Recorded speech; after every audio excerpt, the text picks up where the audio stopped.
Welcome to Conversations with Big Rich. This is an interview-style podcast.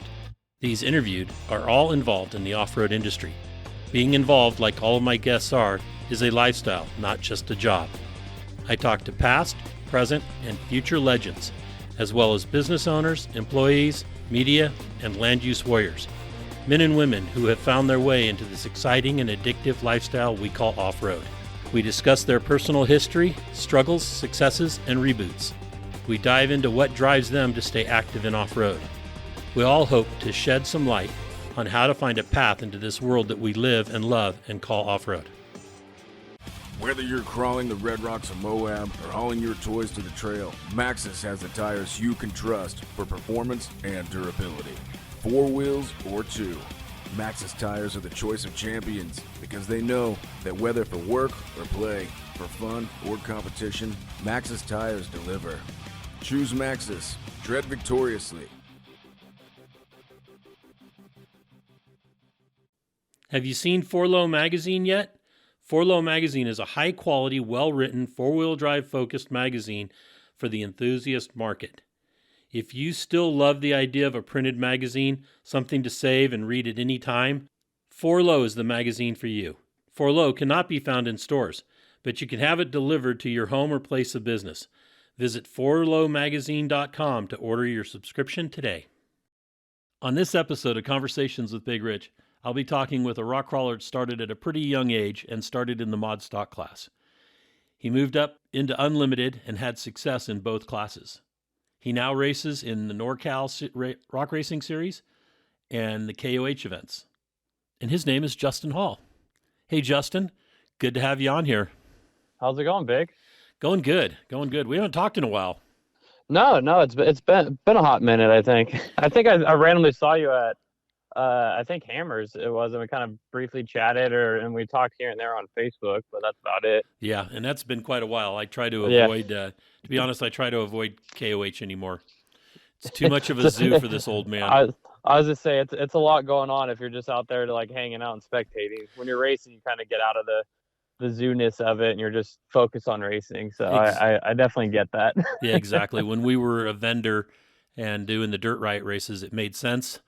And then we went down a couple of times to cover it with the magazine and realized that it was easier to have photographers and writers down there than it was for us to do it. We save our lungs and stay home and watch the live feed. Yeah. Honestly, for spectators, I think the live feed's honestly a better thing to watch than sit there and like go to Chocolate Thunder and watch one trail. Live feed, you see the whole entire race. What would be good, I would imagine, like if I was to do it again, would be to take my Starlink, sit down there at one of the trails that I wanted to watch, that you can get access to, and then watch live and watch it on the live feed. Yeah, definitely. That definitely wouldn't be a bad option to do. Luckily, they've been doing a lot more with the jumbotrons and putting those all over the place, so it helps out being able to watch the whole race. But yeah. Well, I like your idea with the Starlink though. When I worked KOH with Dave, it was I was in charge of Chocolate Thunder, so we always had the jumbotron there, and then we had the one down in camp. So they positioned the jumbotron so I could sit there on my rock, making sure all my recovery crew was doing what needed to be done and dealing with BLM and all the media people, and be able to watch the whole thing from their live feed. But the live feed is so much better nowadays because of Starlink and everybody running the cameras in car. It's just phenomenal. Oh yeah, most definitely. So let's get started, and let's start at the very, very beginning. Where were you born and raised?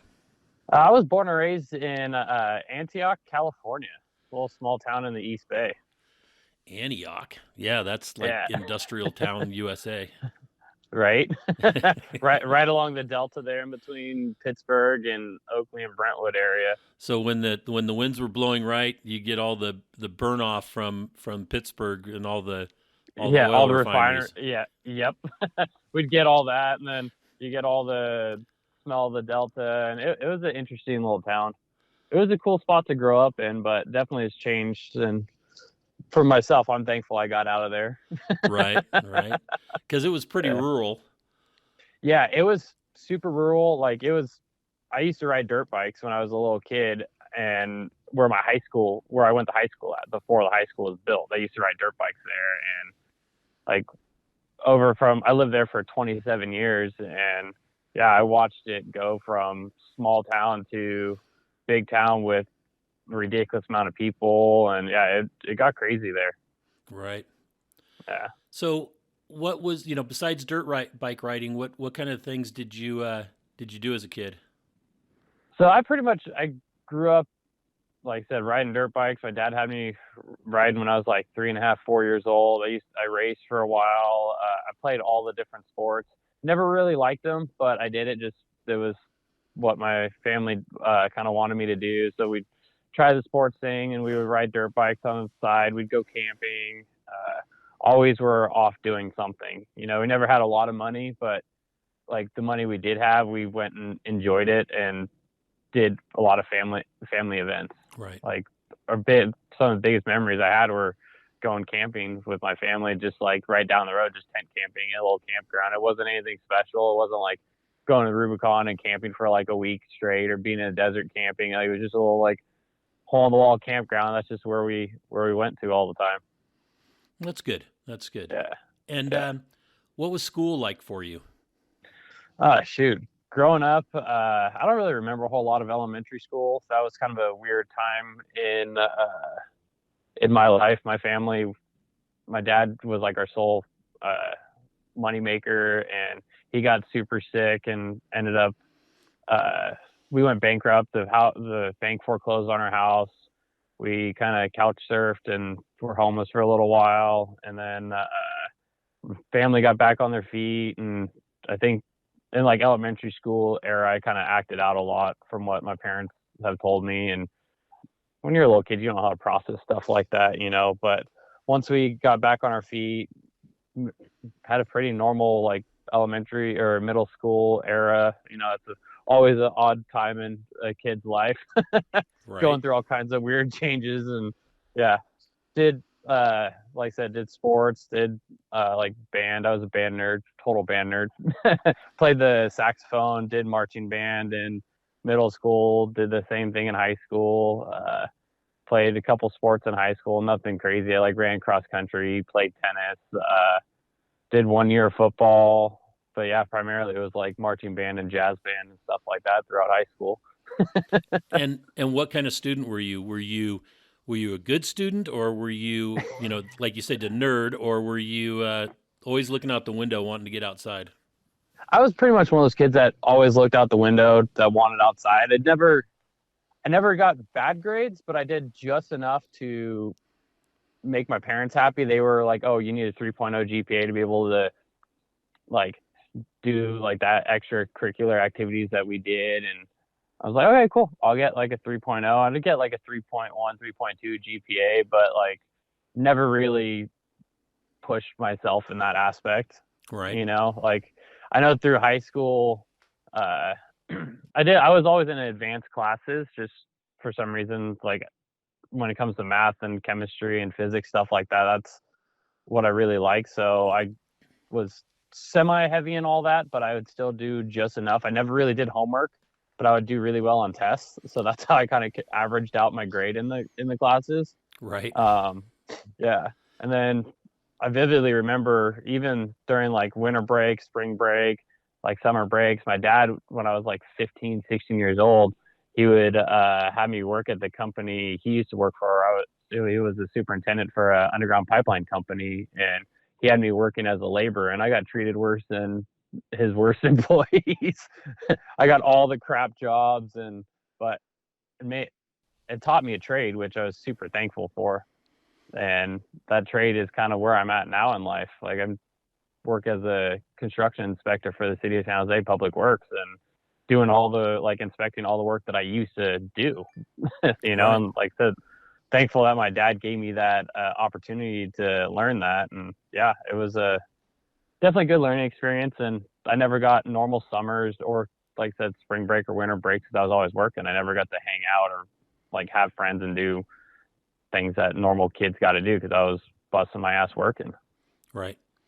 But that teaches you a good work ethic, though. It does, and it's a good and bad thing because now, like, I'm 36 years old, or not 36, I'm 35. Huh. Trying to give myself an extra year there. Don't do that. Trust me, because I just turned 66, and I'm trying to convince myself I'm 56. I thought once you hit 50, you're supposed to start counting backwards, big. I wish. But yeah, at 35, like, all I know how to do is work. Like, I don't really know how to do anything else. Like, if I have a free time, I'm like itching to go do like work on something because I don't know how to relax. Well, couch surfing is not relaxing. So, no, being away from the 9 to 5 and doing any other kind of work. I mean, if you're working on your race car or, you're doing something around the house, that is, don't consider that work. Consider that being away and relaxating, because you're not relaxing, I should say. Relaxating. What word is that? Making shit up now. Yeah, that's okay. I know what you're getting at. So anyway, it's enjoy those times away from the 9 to 5 because it makes the 9 to 5 more tolerable. That is true. I have the 9 to 5 job. It's technically 7 to 3:30 job. And I have a 1.5-year-old son now, so I enjoy a lot of time spending with him. I'm super anxious for him to be old enough to come work with me in my shop and just hang out and like be destructive and do the normal like boy things to do in shops when you give him hammers and tools and stuff. Like, I'm super looking forward to that. So cool. Yeah. Excellent. So let's talk about how you transitioned. When did you get involved with off-road? Shoot, I think I was 14. My dad and I were at Hollister Hills riding dirt bikes, and he was on the track or whatever, and he did this downhill double, landed on the front tire, and if you know Hollister back in the day, when you do this downhill double on like their little practice track, it was immediate hard left-hand turn. He landed on the front tire and tried to swing that left-hand turn, shoved a handlebar into his rib and cracked two ribs, and he pretty much was like, yeah, we're done with riding dirt bikes now. Right. So, with age comes cage. Exactly. And that was about the same time I was working summer, spring break. So he made a deal, said, let's go halves on a off-road rig and we'll build it as like a father-son project. So we were looking at like early Broncos and stuff like that, but my parents knew that I'd get myself in trouble with anything more than like a 4-cylinder. Like, I'd get into trouble with speed and stuff like that. So what did we settle on? A 1988.5 Suzuki Samurai comes from the factory with a 1.3 liter. It's like 52 horsepower on a good day. Yeah, burning rubber everywhere. Yeah, exactly. So that's what we settled on, and we slowly built it into like, did a basic, like back in the day it was a Cow Mini, like 3-inch spring under kit on it, some 32s, and we went out to like Carnegie and was like messing around the rock piles and stuff like that. And then we went to Rubicon once for Trail Tough when Brent Bradshaw used to own the company. He used to do a big Suzuki Samurai run to the Rubicon in like late June, early July, and we went there for the first time and broke absolutely everything. Right. Right off the get-go, we broke the front brake lines and had to pinch them off and had pretty much like no brakes. So we were using the e-brake the whole time to slow ourselves down. And we saw the suspension kits that like he designed, and we're like, oh, what we have sucks. Right. So then we did his whole YJ spring conversion for the Samurai, and then I started competing with that thing at Cow Rocks back in the day. And so it was Cow Rocks when I think Curtis Harriman owned it. I think that was a transition period between when you guys, like you and Little, had the name, and like Cow Rocks was like using it, or Curtis was using the name. And yeah, I was doing that. Then the whole amateur series at Oroville. And I just we'd go like probably every month they would have an event, and we just would beat the crap out of my rig that was supposed to be my driving to high school rig, right? Right. So then, yeah, we're like, okay, we need to do something different. And we had good ties with Trail Tough, and they just started making a like strictly like rock crawler, like coil spring suspension kit for Samurais. And we're like, oh, we'll get one of those. So we did that, and we ran the Cow Rock series in the Pro Mod class. And I think it was like 2008, I think, is when we like slapped 35s on it and ran the first We Rock event for us at Donner.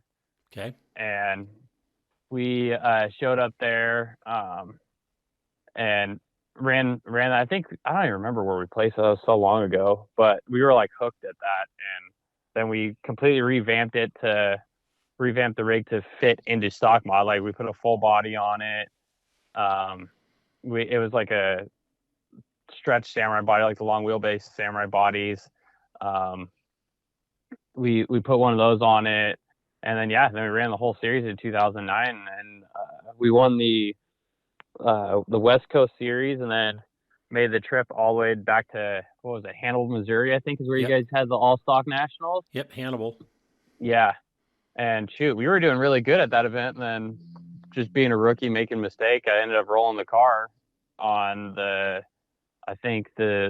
last course on Saturday, and then I just played catch up all day Sunday, and I think we finished like 5th or 6th, something like that. But yeah, that's kind of the start into it, and then it's kind of snowballed. Right, that car was pretty controversial. Yeah, that car had some interesting gray areas that we kind of exploited a little bit. Yeah, it was funny. It was the way the body was stretched and how we stretched the wheelbase was the controversial thing. Yes. Yeah. Yeah, and I grandfathered it in for all stock nationals for that year. Yes. Yeah, for that year of 2009, and then you're like, yeah, cool. You're like, you need to go someplace else. It had everybody on the East Coast so twisted up. Yeah, and I don't understand that either, because it was a Samurai with like a 16-valve sidekick motor, a Samurai transfer case, and Toyota axles on captured coils. Right. And everybody else had all air shocks and V8s and like Dana 60s, or like at that like 4 9-inches, and we're like, we're just a little Samurai on Toyota axles. I don't know what the problem is, but it was no big deal. Like we got through it, and shoot, yeah, we ended up running that car in Pro Mod class and really realized that it was not capable enough to run that. Like we got through the courses, but we broke a lot of parts. It just wasn't. That's not what that rig was meant for. So we ended up on the hunt for an unlimited class buggy, and somehow we got hooked up with Mike Popola. Yep. I don't know. You probably remember that name. Actually, I remember Mike very well. Yeah. So we got hooked up with him, and he had a Campbell Enterprise single seat car, and yeah, we ended up picking that thing up. My dad at the time, he borrowed against his retirement to buy it, and then I was making the payments back to my parents to repaying back his retirement. Essentially, I think it was like $500 a month or something like that, and I was making that payment back to my parents. And yeah, we put that thing back together. We got it. It had two blown up diffs. The motor was shot in it. Had 4 flat tires in it, but like the rest of the bones are really good on it. So rebuilt the disc, put new tires on it, just grabbed the stock 2.2 liter Ecotec and slapped the turbo and bigger injectors at it, like just dropped the boost way down. And yeah, then we went out, and I think we won our very first event in it. It was a Cow Rocks event at Donner, and yeah, we won our first event, and then just kind of picked at it from there. And shoot, I think we ran that car for 4 years, and after the first year, I don't think there was an event that car wasn't on the podium. Like, that was a really successful car. Right. We won 2 national championships in that car too, through We Rock. If you want to get technical, we kind of tied a national championship on one year. Do you really want me to go there? We'll leave it as it was 2 national championships. 1.5. Yeah, 1.5. Yeah, we shared it. What was it? It was Rick Dermo. Rick Dermo, yes. Yeah. he was a cool cat too. He had another Campbell car, and yeah, it was 2 Campbell cars that kind of tied that year. That was a interesting situation too. We can leave it at that. Everybody that was there knows about it and Yep. knows both of our feelings. And Oh yeah, I think it still gets talked about. There's still it memes does. that pop up about it. It does. Like, how can you have a tie? Yep. Yeah. Yeah. Is what it is. It is. Yep, it is. The situations make the sport and rule books get better and sports grow because of situations like that. And yeah, look at it on the positive side. Right. Yeah. Oh man. But yeah, the rock crawling days were a lot of fun. Like I went back. I built a single seat rear steer buggy for a good buddy of mine, and he wanted me to drive it. And I went back to Cedar City. I think it was like 3 years ago, maybe 4 years ago. Right. And I showed up out there, and I was like, I have no idea who any of these people are. Like, it's a whole different crowd of people since I was there. Jesse, pretty much, that was it. Yeah, I think it was Jesse and maybe one other person that I knew. And yeah, it was just myself and Mike Berard was spotting for me. And we just were like, we don't know anybody. Cool. We're just going to go do our thing. Right. Yeah. And it was fun. We had a lot of fun on that. And I thought about like getting back into rock crawling in some aspects for like competing or like coming out to events, stuff like that. Cause it was always a good time. Like I had a lot of fun. It was a good camaraderie. Like, I don't know. It's just, it's hard to let go of where you got your start at in the off-road world, Right. Well, and it's different. It's a lot different than the racing, yeah. Unless it's like short course racing where, like say at Prairie City, where everybody's in the pits together, you have heat races. So you have a lot of downtime in between and, you can and as long as you're not wrenching the whole time, trying to fix your junk, you have time to maybe, to hang out and stuff. Yeah, you have time to hang out, go talk and like bullshit with other people, and yeah, it was. That was what was cool about We Rock, because yeah, you'd run your course, and then you could guess what, you got to go watch your buddies run the same exact course, Exactly. or you had time to go watch 2 other courses from different classes, and it was just cool to like go see all that and like be standing right next to like your biggest competition, be like, oh hey, yeah, I did this. What'd you do? And he'd like, you'd have conversation like, oh yeah, nope, I should have done that, or yeah, you should have done this. And yeah, it was a way different vibe than the racing side of things. Right. Definitely. Yeah. Yeah. So what would you say was your favorite rock crawling place? What location did you have either the most success at or the most fun at? So honestly, I think my favorite place was Oroville, like the place right along the Feather River there, the whole man-made rock section there. Right. And like with the big Terminator climb and all that stuff, that was one of the places that I was super successful at. There's a couple climbs there that I think I was the only person to do unassisted. I know the Terminator, I could one-shot that whenever I wanted to at a certain point. Like I love that place. I like the fact that I was always a fan of man-made courses or places like Cedar City where you can set cones and then they don't change. Right. Like if you remember when you go to Goldendale, you set a cone and someone drives through it and the boulder moves like 20 yards away and it completely changed the whole entire course and probably made it easier for the next person. You're like, a garage size rock would move. Yeah. Yeah. And it like would drastically change the whole course. And you're like, well, that makes it 10 times easier for everybody else. And I had to suffer through it, at least with like the big granite places like Cedar City or the man-made courses like Oroville or even Reno Rocks back in the day. They were great because it was the same for everybody. Yeah, nothing moved. Right. Yeah, yeah. That's what I liked. That was always a challenge of setting courses, was to try to put the cones where they wouldn't change. Yeah. And it was,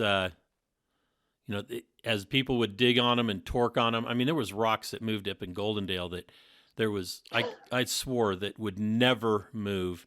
And after 4 or 5 years, all of a sudden it would they're in a fracture completely in half, different place. right? Yeah. Or all of a sudden it would, somebody had torqued just right on it, and it would Yeah. fall over, and it's like, all right, that's interesting now, and Yeah. it was either way. It could make it impossible, or it could make it super easy. Yeah. That place was such an interesting event though, because of all the volcanic rock, and the rocks were just like heavier out there. I think they were just super dense. It was weird. Yes. Like even like my dad would spot for me. He would struggle with rocks that I've watched him pick up massive rocks before, and then he'd struggle with a rock half the size, but it was just like 3 times as dense as all the other ones. It was such an interesting place. And then you'd end up with that like powdery dirt that you'd think it would be great. You step in it and your leg disappears up to your knee. Oh yeah. I fell one time up there picking up cones. Yeah. Josh and I were cleaning up the courses, and I slipped one time and fell, and literally when the dust settled, you couldn't see me. I mean, yeah. It was absolutely engulfed. insane. Yeah. Yeah, absolutely wild, that place. Yeah.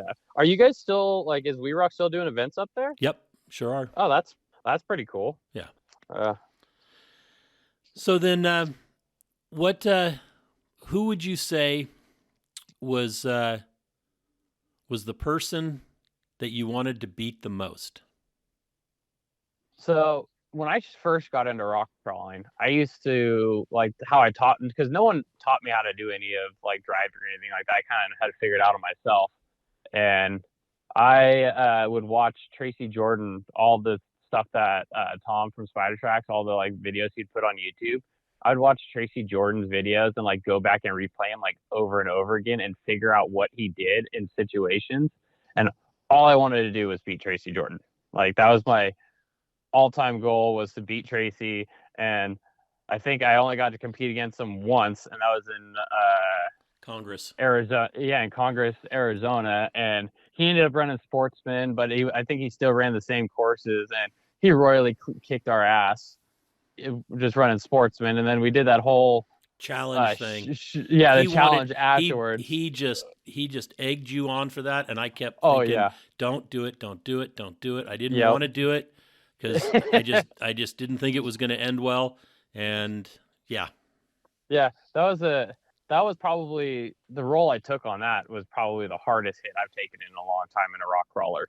Like that was a gnarly roll that I did. It was like a 10-foot free fall onto like the passenger A-pillar of that single seat car. And you were on the throttle when you left the ground. Yeah, because I was trying to drive out of it.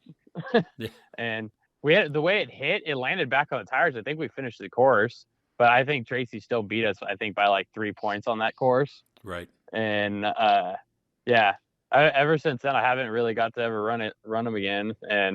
But yeah, he was always the one person I wanted to beat, just because it's like I looked up to him so much and watched all his videos, and I literally could pick apart and watch. I could see the car, like how the car would pick up in different areas, or like he would load the car differently. I got to the point of watching that much detail and figuring out how he did it so I could go out and do the same thing in the same situation.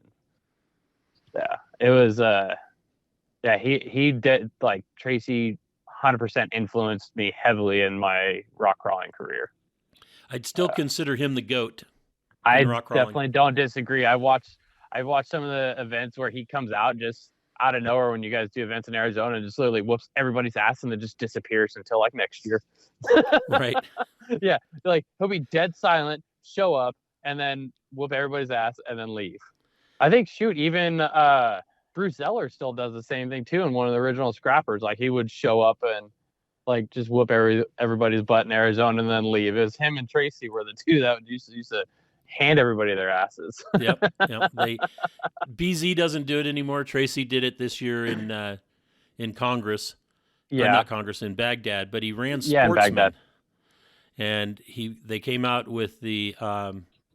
It was the Matrix OG car. The Matrix OG buggy. Matrix. Yep. Yeah, that was built to compete in 0405, and he got that back. Went through it, cleaned it all up, fixed some things that were wrong with it from previous owners, and then showed up, and he ran Sportsman A, but as an exhibition, and just laid the smackdown on everybody, him and Jason. But they had a great time, and he had talked about getting his daughter into the driver's seat. Yeah. And going for it. So it'll be interesting to see if he does that or not. Yeah, that was a dangerous combination. Tracy and his brother, man, those dudes were something else. How they worked so well together. Yeah, Bubba, as Tracy calls Jason, the guy could pick up just the most massive rocks. Yeah, absolutely insane. Yeah, I watched like some of the videos of Jason spotting Tracy and how he would stack rocks around a cone. So when he'd hit the rock, he would kind of roll the tire away from the cone, and it was just absolutely mind-boggling at that time. I never saw anyone do something like that. It was so cool to watch. Yeah. Yeah, it's just manipulating that car. Yeah, we learned how to do it. Like my dad figured it out. Like we would talk and look at courses, and my dad's biggest thing was using logs. He liked logs because in pieces of like wood because it was a lot lighter to move around and you could use them in multiple areas. Right. Yeah. I remember up at Donner when it was the rule was at the time you could only use what was on the course. Yeah. And when I designed those courses, I know what was on those courses. Yeah. So the next day, you guys, all of a sudden, there's a log on the course that you guys are using, and I'm like, somebody comes over and goes, "Hey, and I'm like, that log was not there. That was pre-stacked." Because I know, I purposely would move stuff off of the courses so they couldn't be used. Yeah. And then because I saw Little Rich do it one time at a UROC event. There was a line of there was a banner row where the boundary was actually banners hanging down. Yeah. And he had pre-stacked rocks on one side of the banner, and he was spotting for Dave Schneider. And he had stacked these rocks right on the other side of the banner, and just before they started, he picked up that banner and moved the bottom of it so that those rocks were inside the course. Yeah. Then he goes around, they start, and he runs over and grabs those rocks, and the judges are like, "Where did those come from?" But they were on they were on the other side of the banner, so and everybody was like, "You." they were calling him a cheater, but you know what? That's yeah. There's also, I think that wasn't my event, so he didn't get in trouble. Right. There's also, you had that rule of if you brought it in with you, you could use it, but you'd get like a 5 or something point rule for using a tool or something like that.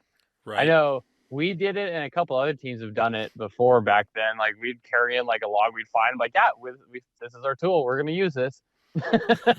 And that's how like steep the competition got, though. Like you're sure you hit a cone, it's 10 points, but if you use a tool, you get 8 points, so you're picking up 2 points out of the deal. And like back then, the events were so tight that 2 points made or break it, and that was a matter of you finishing a course or not too, Right. Absolutely. Yeah, it's wild. It was wild back then. This was also way before portals and 42s, and back when rear steer was penalized and all that stuff too. So yeah, I remember that when I dropped the rear steer penalty and Tracy decided to come back out, and it was he won 3 of the 4 events plus nationals that year, and then he retired again. Yeah. That was in that single seat buggy that Jason Pauly and him put together, wasn't it? I believe so, yes. Yeah, I remember that car. Yep. And then I remember that Cody Wagner, when he came back out, he was given, I'm pretty sure he was driving Jesse Haynes' car at the time too. He was giving Jesse a hard time about, get ready to be beat. Get ready to be beat. Yeah. You're going to get beat. And Jesse's response to him was, "Why, is Tracy coming back out?" Yeah, I remember that. Yeah, I remember all like the crap talking on Facebook and stuff like that. And that was hilarious. It was pretty good. Not as good as the old pirate days, but Facebook. Yeah, I don't think anything's gonna top the old pirate days. No, like, I hope it comes back around. Yeah, I hope so too. But it's hard. It's hard. Like there's not a whole lot of like need for online forums anymore. It's all done on Facebook and the groups and all that stuff. The problem with Facebook and groups even is search.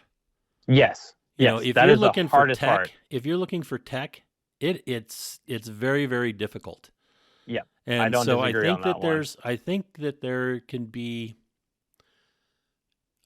be some kind of a platform out there that would marry the social aspects of Facebook and the bulletin board availability to search and to carry on a conversation where it's always there. You don't have to go, Yeah.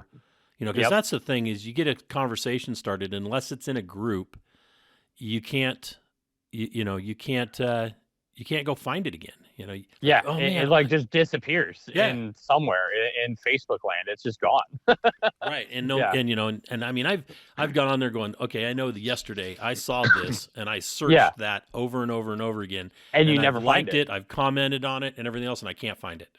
Yep. Yeah, it's the way the algorithm works. It just things disappear and just new stuff pops up. And yeah, I could see like you're saying there's a need for another like platform in that sense. I think that stuff will come back around, just like vinyl has, with records and music. Yep, that is true. And even like with the magazine, everybody went digital. All the print magazines went away, but the print magazines, with us with Four Low and then John Herrick with Crawl, are still out there, and we're growing.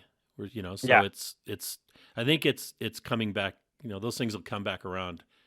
Yeah, everything it's kind of like a fad in a sense. Like everything kind of makes its way back around. Yeah. And everyone has different wants, and they realize, oh, these wants weren't as good as the original ones, so let's go back to this. And then 5 years, 10 years down the road, it'll change back to where it went to, and it just cycles back and forth. Yeah, I agree. Yeah. Yep. So, what made you decide to get away from the rock crawling and go racing? So at the time, shoot, this was probably 10 years ago now, 10 or 11 years ago. Like this, I went out and I crew chief for a couple.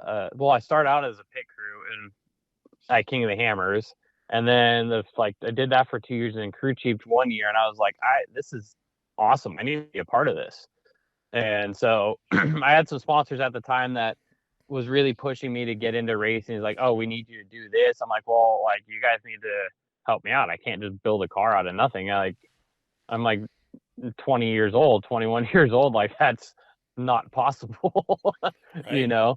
So I ended up like sponsors kicked down some stuff to help me out, and I got a 4,500 class car built. I think it was like the second or third year they had the 4,500 class, and I quickly realized that I could never do 4,400 class at that time because I just didn't have the money or backing yet. So yeah, I built a 4,500 car and then ran hammers. I made it like 10 miles my first year, and I was like, I am hooked. It was the biggest like waste of money to go 10 miles, but it was the most fun 10 miles I've ever had. At the time, my dad was riding shotgun with me, and like I'd never really gone fast at all in my life because I always had a Samurai or rock crawler. Like we just didn't go fast. And I finally had a V8. We were clipping across the desert, probably going way too fast, and I didn't have like a bolt shouldered correctly because I didn't know what that was. Because in rock crawler world, like you don't see the shock loads like you do in the desert and racing side of things. And I ended up breaking a bolt just because it wasn't shouldered right. And then like all hell broke loose after that. And I was like, okay, yep, cool. Now I got to go back and fix the car. And after I just spent a stupid amount of money on it, now I got to go spend even more money on it to get it back to driving again. And yeah, did that. I was hooked. And I think that year I went and ran the NorCal Rock Racing Series in that car. And that's when I really fell in love with the going fast aspect of it. Like I realized short course is probably my favorite thing I've ever done in my life. Like it is by far the most adrenaline pumping thing for me. I love being able to slide into corners like door to door with people with the huge risk of rolling over or someone driving underneath you. Like I feel you really have to learn how to drive to be able to go short course racing. Right. Desert racing has its own challenges too, which I'm trying to get more into that now and like develop that skill because I have no idea how to read the desert. Like, absolutely no idea. I've been trying to figure it out, and this year at Hammers is probably my first year of actually starting to understand it because I was able to go a lot faster. I could see things better. Like, over the years, I've just been developing a skill that, like I said, no one's ever taught me how to do anything. I've just been figuring this out as I go. And yeah, I just was sitting figuring it out. And the desert, I'm going to try to do Vegas Torino this year because I think that's a great experience too. And it's going to be the longest desert race I've ever done besides Hammers, even though Hammers isn't a true like desert race.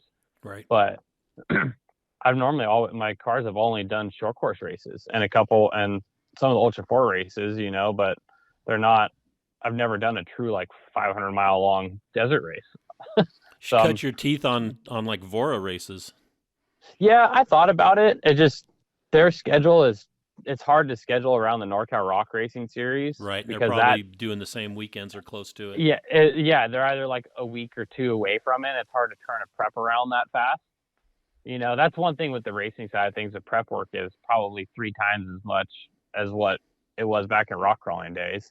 Rock crawling days, you'd pull a car apart at the beginning of the season or at the end of the season, so it's ready to go in the beginning of the season, and maybe like pull diffs out of it like once or twice throughout the year, and that was it.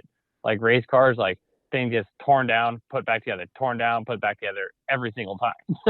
Yeah. Because you're replacing parts like for new parts, even though they're not even worn out, but you don't want to take a chance. Like it's a whole different mindset when it comes to prep stuff. Yeah, because when you're going speed, and like you say, bolt breaks or high joint breaks, it's not just that breaks. No, everything else breaks, and then you normally go for a hell of a ride. Yes. Yeah, and that's, I can deal with parts breaking. The like going for a ride part sucks because like. I had a really bad wreck. I was actually co-driving in a UTV, and it was my crew chief's UTV. He raced. We went out to Sturgis, and I was co-driving for him, trying to get a sight look at the track before I went out there, so I knew what was going on and what the track layout was. And yeah, we did a gnarly like front flip and barrel roll, and we covered some distance. And I was like, yeah. I'm too old to be taking hard hits like that. I need to get smarter about not rolling my car. Right. And that was an easy place to roll out there too at Sturgis. Yeah. Sturgis was. I think you guys raced out there, didn't you? For dirt ride? We raced out there 3 times, I think. Yeah. That track was super easy to bike up and go for a ride, and yeah, we did it, and yeah, it didn't feel very good. Right. Yeah. So then, with the racing, the short course, you've had some success out there. Who was it that I know that there's one guy that I always saw you John with online and stuff, and it seemed like you guys were always battling it out. You want to talk about that? Yeah. So I think you're talking about Jimmy Jack. Yes. Yeah. Him and I have he likes to call it frenemies. So we're friends but enemies all at the same time. Like. We started the NorCal series kind of together. Like I had my old Hoopty 4500 car. He had his old Hoopty like trail rig that he converted into a 4500 car called Old Bessie. And him and I would battle it out all the time. It was him and I nonstop for years. And even to this day when he comes out, it's always him and I battling it out. And like he'll break apart, and after we get done racing, I'll go over help him fix his car, and he does the same to me. And we're always like we're really good friends outside of being on track, but when we're on track, like it's cutthroat between him and I. We have such a good time racing. He's on my list of I have a few people on my list of people that I'll throw my car into corner at speed with, and I 100% full faith that guy will hold his line and never drive underneath me or do anything shady, Right. Like that's having that when you're trying to race at 110% against somebody, like knowing that they're going to hold their line and you're going to hold their line, like it makes it so much more fun just because you can do like the whole over under passes, like slide pass, like box people out. You can do all kinds of things when you know someone's going to hold their line. You know, it makes the racing aspect side of it fun when you can actually start dicing it up with each other. Yeah, the Prairie City track has changed a lot over the years. Yeah, it really has. When I owned Vora and we did all the racing out there, at the top of that jump, what we called the stadium jump, which now isn't even in existence. That quick sidebar about that. That's because of you. Yeah, I had a tire fall off. I hit the jump, landed, and it broke all the studs on the right front tire, and the tire went flying, hit the berm, went up in the air, and like hit, I think, 2 other parked cars or something like that. Yeah, and then that quickly got shut down. That, oh yeah, you guys can't have that big of a jump there anymore. And we had that stadium jump was awesome, but because we had that hairpin right after it. Yeah, you were hitting it at like 60, 70 mile an hour, and you'd land. You have to check up hard to make that hairpin. Right. Yeah. And I can remember guys bringing out their like Class 8 trucks, and the LeDukes were showing up with their cars or their trucks, and I mean just skying it off that jump, and then having to bury it into, nose bury it into that hairpin corner. Yep. And we always had carnage in that corner. It was, especially when you had the open wheel cars, like even the Class 9 buggies, which are doing like 25 miles an hour, but everybody wanted the same real estate. Yeah, they all wanted the same spot, even though it's like a 50-foot wide, like 50, 60-foot wide corner. Everybody wanted the same 10 feet. Yes, exactly. Yeah. And that still happens, even without that jump there. Like, they still have a pretty good sized turn there. And yeah, there's sometimes people just still want the same real estate and get tangled up with each other. Like, it happens. That's any kind of open wheel racing. You're always going to be fighting for real estate with people. Right. Yeah. So there's just some people that that if you have the line, like, they're going to give it to you and then race you afterwards. They're not going to end your race, or they're not going to try to beat you by ending your race. Right. Yeah. So what class are you racing in now?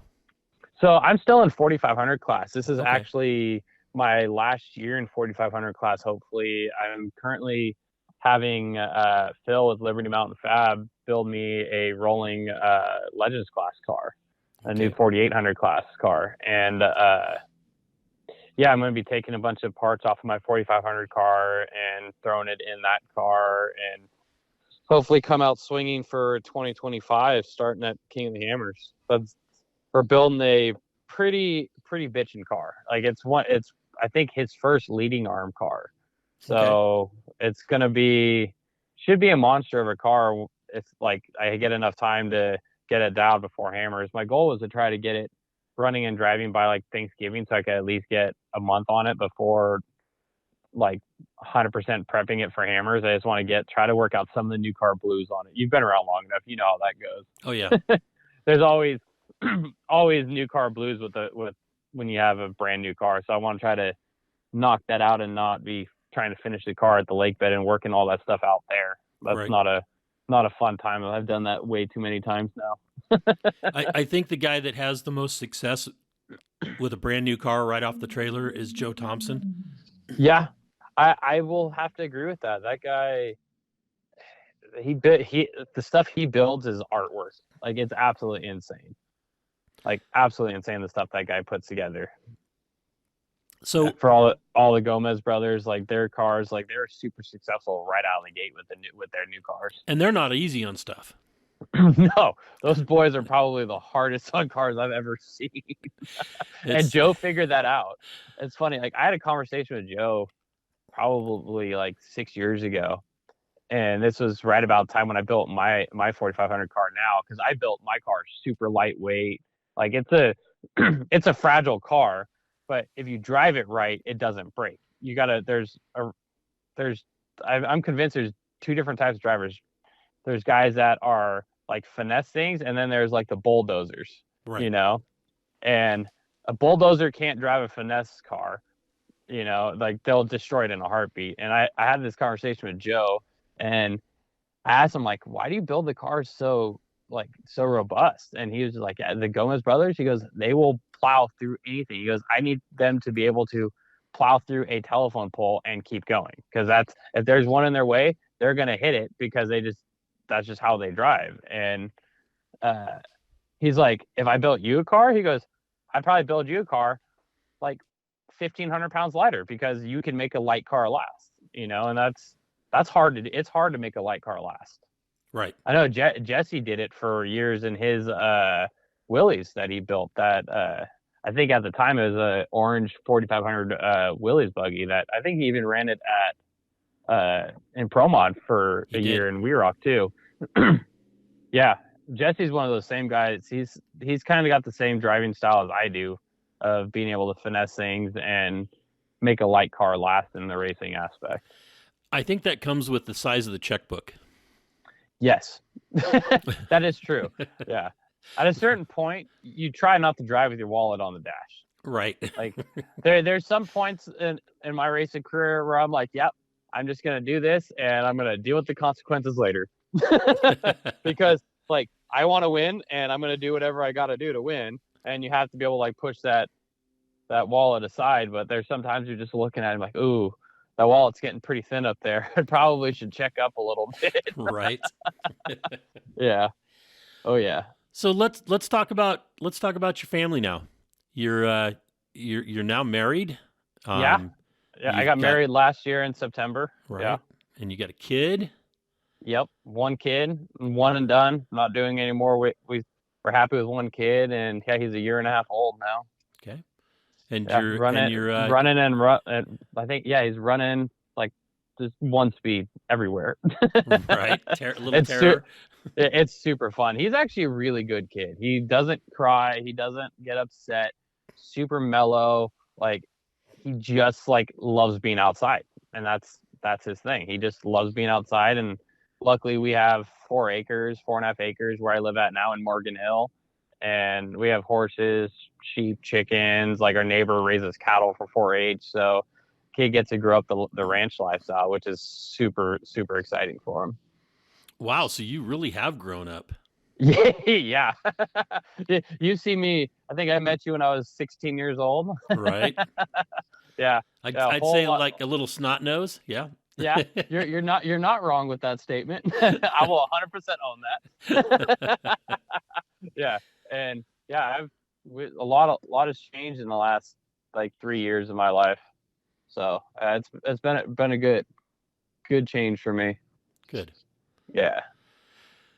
Well, what's on the horizon besides the new car? So the new car, obviously, we talked about that.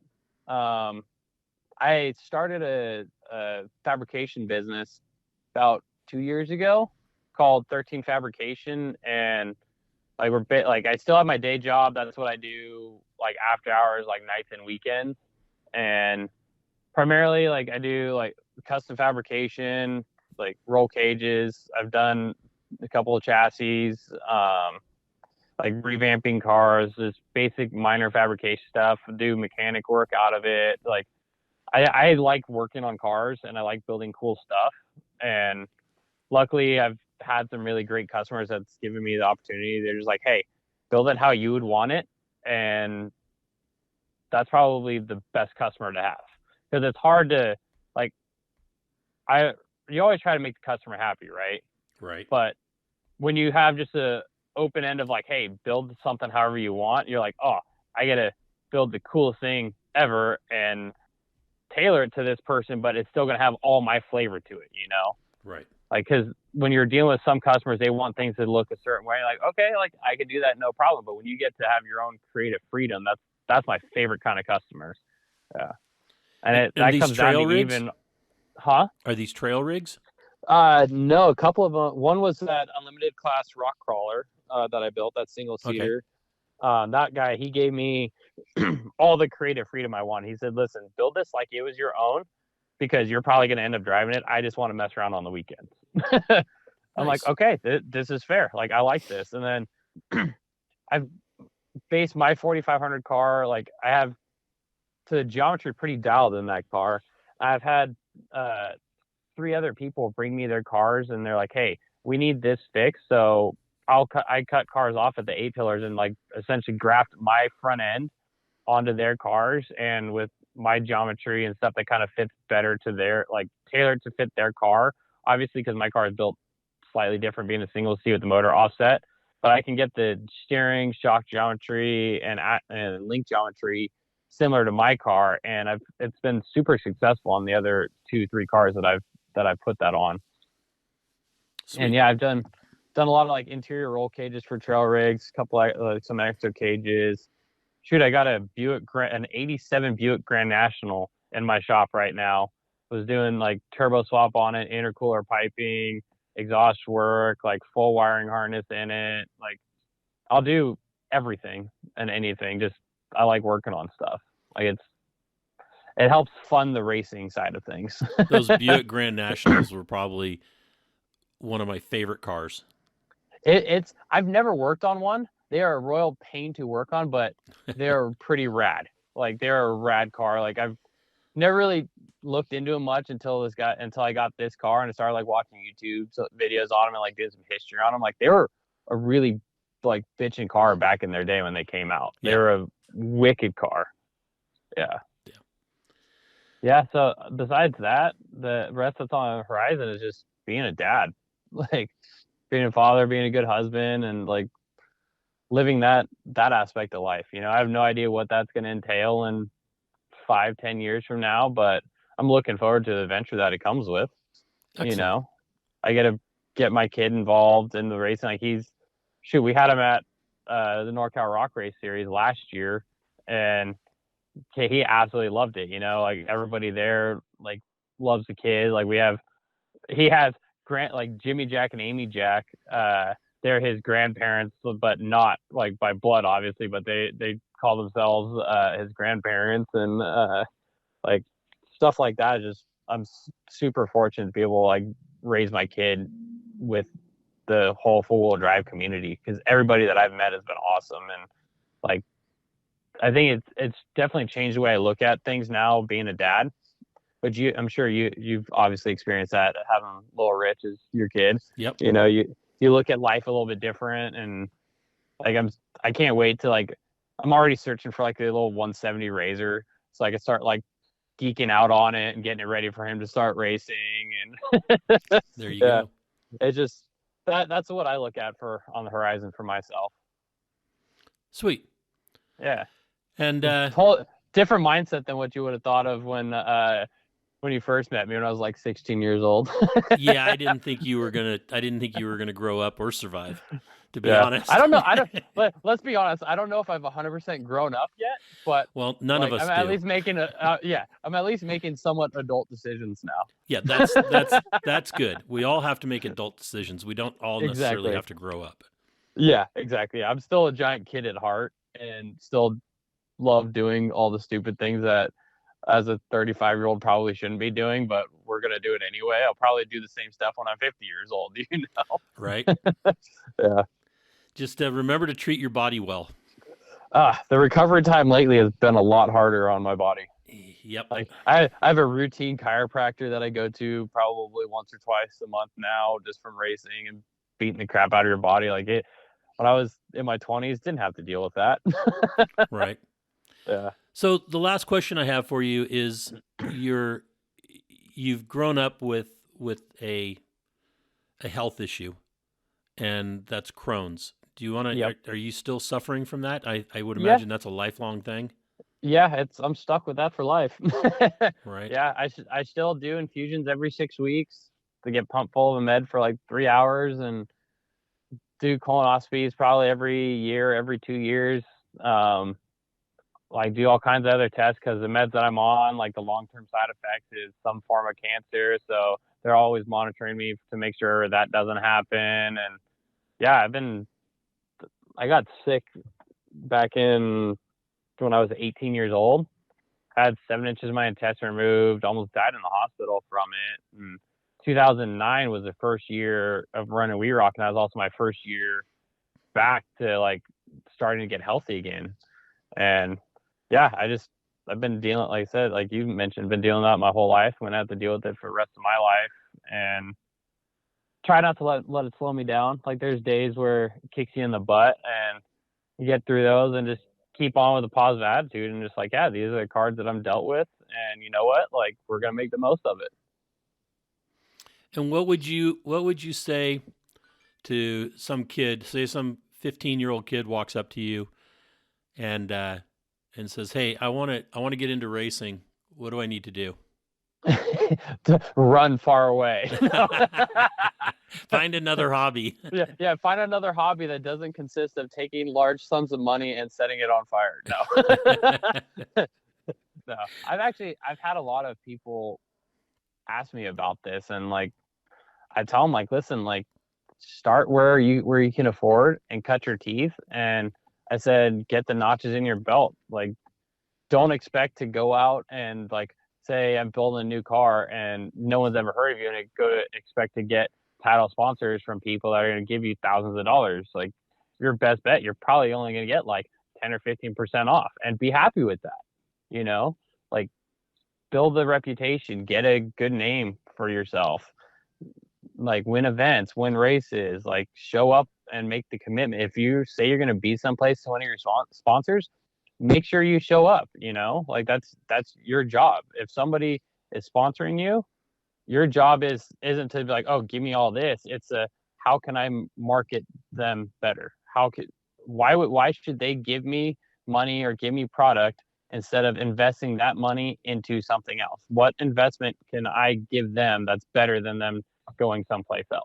Right. You know, and if that's the biggest thing, like, just be committed. Don't half-ass this.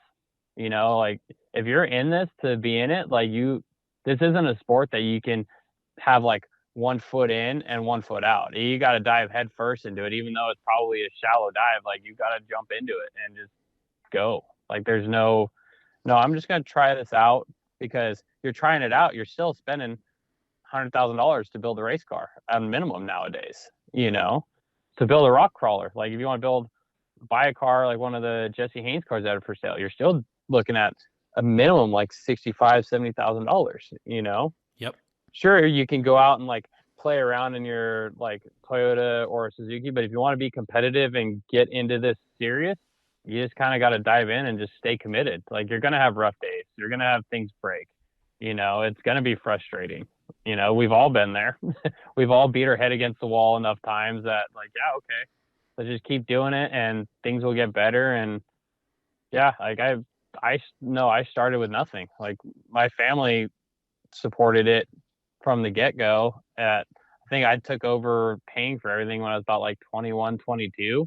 But from like 16 years old to then, my parents like fronted doing everything, fronted all the money for events, for the fuel to get places, for an RV or a hotel or food or all that stuff. Like, my parents did all that. I was super fortunate they were able to do that for me.